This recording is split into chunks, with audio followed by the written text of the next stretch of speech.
Hello students, आज की video में हम लोग रिफ्लेक्सिव रिलेशन के बारे में जानेंगे। ये क्लास 12th का टॉपिक है और बहुत इंपॉर्टेंट टॉपिक है क्योंकि आपको इस टॉपिक से कोई ना कोई क्वेश्चन आपके बोर्ड एग्जाम में ज़रूर मिल जाएगा। ठीक है, इस वीडियो के पहले मैंने ऑलरेडी रिलेशन के ऊपर वीडियो बना दिया है। अगर आपने उस वीडियो को नहीं देखा है तो आप उसे देख सकते हैं, तभी आपको ये कॉन्सेप्ट समझ में आएगा। ठीक है, अगर आपको रिलेशन के बारे में ही नहीं पता होगा तो आप रिफ्लेक्सिव रिलेशन कैसे समझ पाएंगे, क्योंकि रिफ्लेक्सिव रिलेशन जो है रिलेशन का टाइप होता है। ठीक है, तो आइए देखते हैं कैसे डिफाइन होता है रिफ्लेक्सिव रिलेशन। मैं आपके सामने डेफिनेशन लिखने जा रहा हूँ, देखिएगा बहुत ध्यान से। मान लेते हैं let A be any set, let A be any set, कोई एक सेट रहा होगा ये, and R be any relation. R जो है एनी रिलेशन है, मतलब कोई एक रिलेशन है, relation on set A, then R is called reflexive, R is called reflexive if for all x belongs to A, x belongs to R। ठीक है, ध्यान से देखिएगा क्या हुआ है।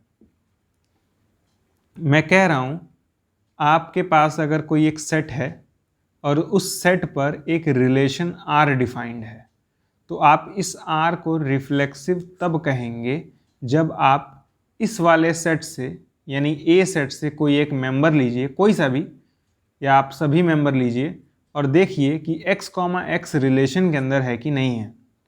अगर आपको ये डेफिनेशन याद रहेगी, बस इतना पार्ट, अगर बस आपको सिर्फ इतना ही पार्ट याद रहेगा तो भी आप रिफ्लेक्सिव रिलेशन को बड़े आसानी से समझ जाएंगे। एग्जाम्पल देख लेते हैं। ठीक है, ध्यान से देखिएगा एग्जाम्पल। पहले मैं आसान वाले एग्जाम्पल ले रहा हूँ। मैं एक सेट लिख रहा हूँ A, इसके अंदर है 1 2 3।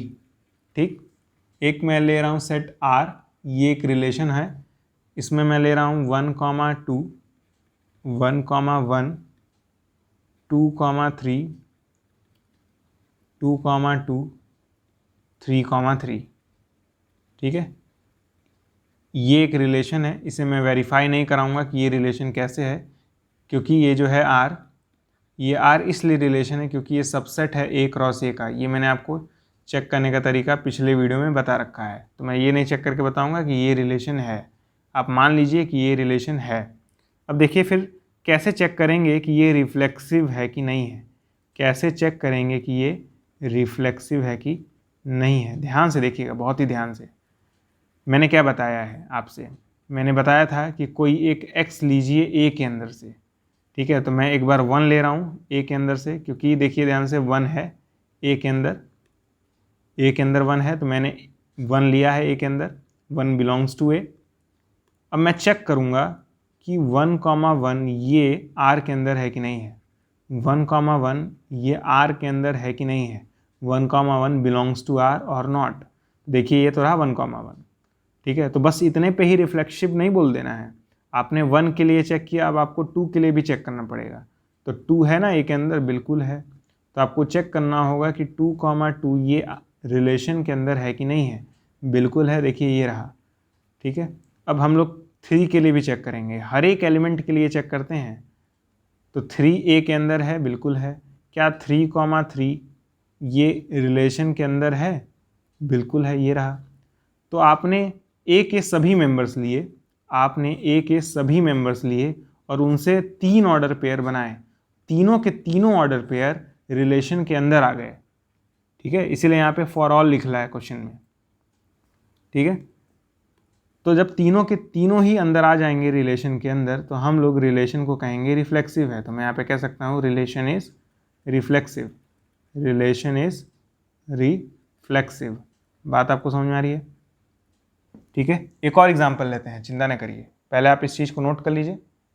एक और एग्जाम्पल हम लोग बनाने जा रहे हैं। ठीक है, मैं ले रहा हूँ एक सेट A, इसके अंदर ले रहा हूँ मैं A, B कॉमा सी, ठीक है, और कॉमा डी, 4 एलिमेंट ले रहा हूँ।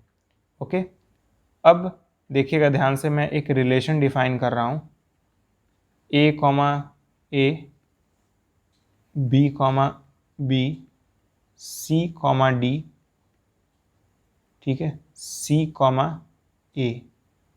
तो ये आर जो है वो रिलेशन है, मैं चेक नहीं करूँगा, ठीक है, रिलेशन है। अब हम लोग देखेंगे कि ये रिलेशन रिफ्लेक्सिव है कि नहीं है। तो कैसे देखेंगे, यहाँ पे देखिए ए के अंदर 4 एलिमेंट्स हैं, 1 2 3 4, 4 में लिख दे रहा हूँ, ए बी सी डी, चारों के चारों ए के अंदर हैं, सही बात है, चारों के चारों ए के अंदर हैं, बिल्कुल हैं, ठीक। तो मैं यहाँ पे चेक करूँगा कि ए कॉमा ए क्या ये आर के अंदर है, ध्यान से देखिए, बिल्कुल है, तो ये वाला सही है। इतने पे ही रिफ्लेक्सिव नहीं बोल देंगे, बी के लिए भी चेक करेंगे, क्या बी कॉमा बी ये आर के अंदर है, बिल्कुल है, ध्यान से देखिए ये रहा। क्या सी कॉमा सी ये आर के अंदर है, नहीं है। कहीं आपको सी कॉमा सी दिख रहा है रिलेशन के अंदर, नहीं है, तो यहाँ पे नॉट बिलोंग्स का साइन आएगा। और जब भी आपको एक भी ऐसा ऑर्डर पेयर मिल जाए जो सेटिस्फाई नहीं कर रहा होगा कंडीशन को, तो रिलेशन रिफ्लेक्सिव नहीं होगा। यहाँ पे एक ऐसा मिल गया ना जो नहीं को सेटिस्फाई कर रहा है, नॉट बिलोंग कर रहा है, मतलब नहीं है रिलेशन के अंदर। जब आपको ऐसा एक भी सिचुएशन मिल जाएगा तो आप कहेंगे रिलेशन इज नॉट रिफ्लेक्सिव। एक भी अगर आपको मिल गया तो आप नॉट लगा देंगे, ठीक है। जब आपको यस लगाना होगा तो आपको हर एक एलिमेंट चेक करना पड़ेगा, ठीक है। तो ये तो जनरल तरीका हो गया जो कि आपको करना आसान होगा, ठीक है। अब 1-2 क्वेश्चन और देख लेते हैं जो कि आपको हो सकता है शायद टफ लगे। वीडियो छोड़ के जाइएगा नहीं, क्योंकि बहुत ही इंपॉर्टेंट चीज़ है ये, ठीक है। क्योंकि मैं अभी आने वाले वीडियोस में, मतलब यहाँ पे मैं सिमेट्रिक का कॉन्सेप्ट बताऊँगा, तो यहाँ पे ये वाला कॉन्सेप्ट हमें वहाँ पे ज़रूरत पड़ेगा, ठीक है। हमें वहाँ पर इस वाले कॉन्सेप्ट की ज़रूरत पड़ेगी, तो पूरा ज़रूर देखिएगा वीडियो। अंत में आपको एक चैप्टर का क्वेश्चंस भी नज़र आएगा, ठीक है, उसका मैंने एंड लगाया हुआ है अंत में, ठीक है। तो आप उस एंड को क्लिक कर लीजिएगा और फिर आप इससे रिलेटेड क्वेश्चंस लगा लीजिएगा, ठीक है, तभी आपकी प्रैक्टिस अच्छी हो जाएगी। एनसीईआरटी के क्वेश्चन हैं क्लास 12th के, तो आप उसे लगा जरूर लीजिएगा, एंड में आपको मिल जाएगा, अंतिम में, ठीक है।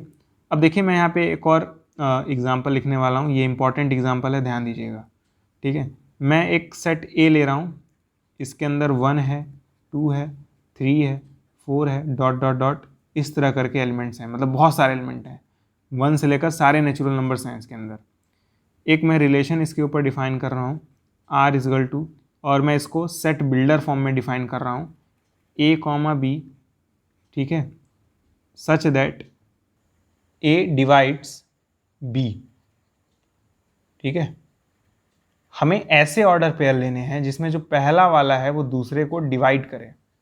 अब देखिए यहाँ पे जो आप सेट है ना, इसको आप रोस्टर फॉर्म में कन्वर्ट नहीं कर पाएंगे, क्योंकि इतने ज़्यादा एलिमेंट्स हैं, तो आपको बहुत ज़्यादा ऑर्डर पेयर बनाने होंगे जिसमें जो पहला वाला है वो दूसरे वाले को डिवाइड करे, ठीक है। तो आप सारे ऑर्डर पेयर तो लिखेंगे नहीं, तो इस केस में कैसे चेक करें कि रिलेशन जो है वो रिफ्लेक्सिव है कि नहीं है, तो ध्यान से देखिएगा कैसे करेंगे। यहाँ पे हम लोग जनरल मेथड का कॉन्सेप्ट यूज़ करते हैं, ठीक है, या फिर प्रूफ वाला मेथड, इसको मैं प्रूफ मेथड कहता हूँ, ठीक है। मैंने खुद का इसका नामकरण किया है प्रूफ मेथड। क्या करते हैं इसमें देखिएगा, मैंने आपको क्या बोला था कि आप कोई सा एक x लीजिए ए के अंदर से, तो मैंने एक x लिया ए से, ठीक है। इस ए से मैंने कोई एक मेंबर ले लिया है, आर्बिट्रेरी है, मतलब कुछ भी हो सकता है ये x 1 भी हो सकता है, 2 भी हो सकता है, 3 भी हो सकता है, 4 भी हो सकता है। तो मैंने कोई एक मेंबर ले लिया है, उसका नाम मैंने रखा x, पता नहीं ये x क्या है, लेकिन इतना पता है कि a से ही है, मतलब 1 से लेकर नेचुरल नंबर ही हैं इस x में। मेरी बात समझ आ रही है, क्योंकि प्रूफ करते समय क्या करना पड़ता है, क्वेश्चन में बोला है ना कि हमें रिफ्लेक्सिव दिखाना है, तो मैंने क्या किया, x लिया a के अंदर से, मैंने x लिया a के अंदर से, तो वही मैंने लिखा है x बिलोंग्स टू a, ठीक है। अब मैं चेक करूंगा कि x कॉमा x ये रिलेशन के अंदर होगा कि नहीं होगा।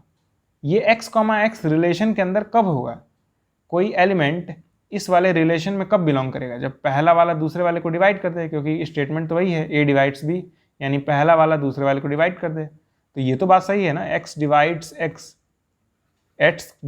x, ये लाइन सही है, x खुद को तो डिवाइड करेगा ही ना, तो x डिवाइड्स x।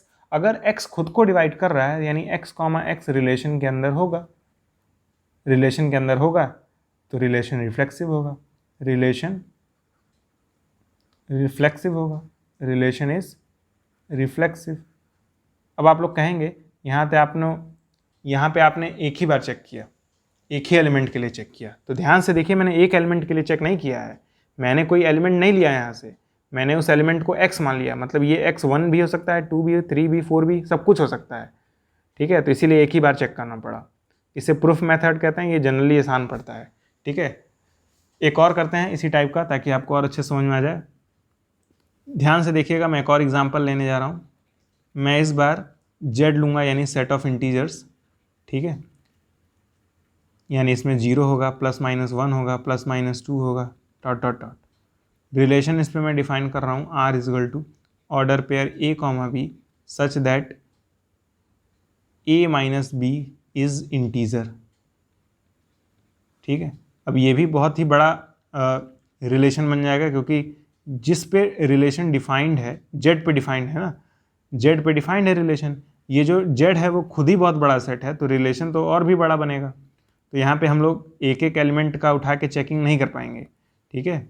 तो हम लोग क्या करेंगे, इस केस में प्रूफ मेथड यूज़ करेंगे। ध्यान से देखिएगा, कौन सा मेथड, प्रूफ मेथड, ओके। देखिएगा क्या करने वाले हैं हम प्रूफ मेथड में। हम लोग प्रूफ मेथड में क्या करते हैं, x जो है वो a से बिलोंग करता है, इसको मान लेते हैं, लेकिन जो हमारा रिलेशन है इस बार z पर डिफाइंड है, तो इस a के जगह पे z आएगा, ठीक है, इस a के जगह के पे z आएगा, यहाँ पे z लिखना पड़ेगा क्योंकि रिलेशन z पे डिफाइंड है। अब मैं चेक करूँगा कि x, x ये रिलेशन के अंदर होगा कि नहीं होगा। तो एक बात बताइए, x - x करिए, 0 आएगा, और 0 तो एक इंटीजर होता है, तो मैं ऐसा कह सकता हूँ कि x - x is integer, x - x is integer, ऐसा मैं कह सकता हूँ कि नहीं।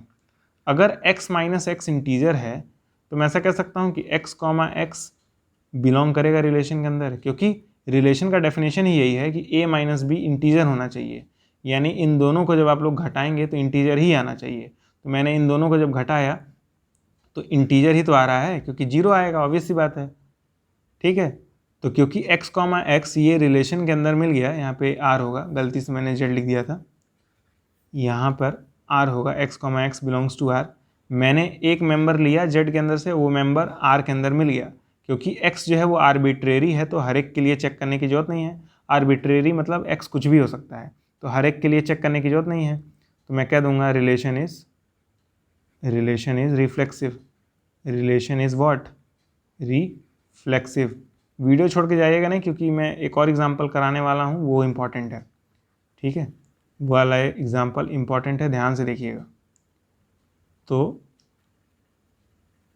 इसे नोट कर लीजिए अगर आप नोट करना चाहते हैं तो, ठीक है। अच्छा, आप नोटिस कर रहे होंगे मैं इसी कंडीशन का इस्तेमाल कर रहा हूँ रिफ्लेक्सिव चेक करने के लिए, तो ये से आप नोट जरूर करिएगा क्योंकि इंपॉर्टेंट है, ठीक है।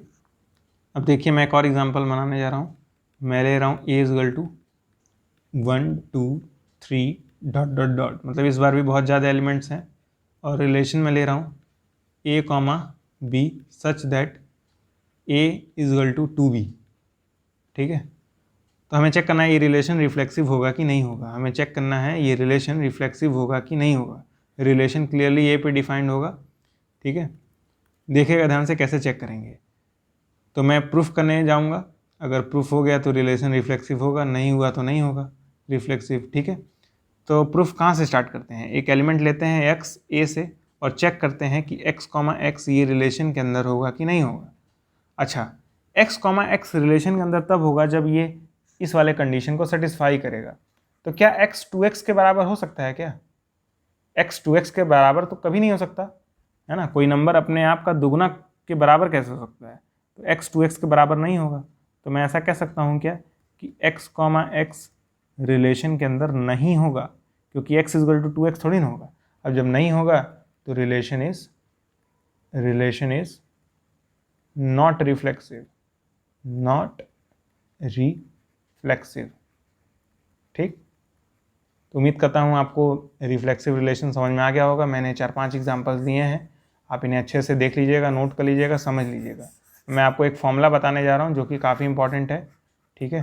काउंटिंग ऑफ रिफ्लेक्सिव रिलेशन सिखाने जा रहा हूँ, यह आपको कंपटीशन एग्ज़ाम में देखने के लिए मिल सकता है। ठीक है, तो एक नोट करके लिखिए, काफ़ी ये इंपॉर्टेंट नोट है, ध्यान से देखिएगा क्या है। मान लेते हैं एक हमारे पास सेट है ए जिसके अंदर n एलिमेंट्स हैं। ठीक है, n एलिमेंट्स हैं सेट ए के अंदर। तो number of reflexive relation, number of reflexive relation, इसका फॉर्मूला भी होता है नंबर ऑफ, मतलब आप काउंट कर सकते हैं इस ए सेट के ऊपर कितने रिफ्लेक्सिव रिलेशन होंगे।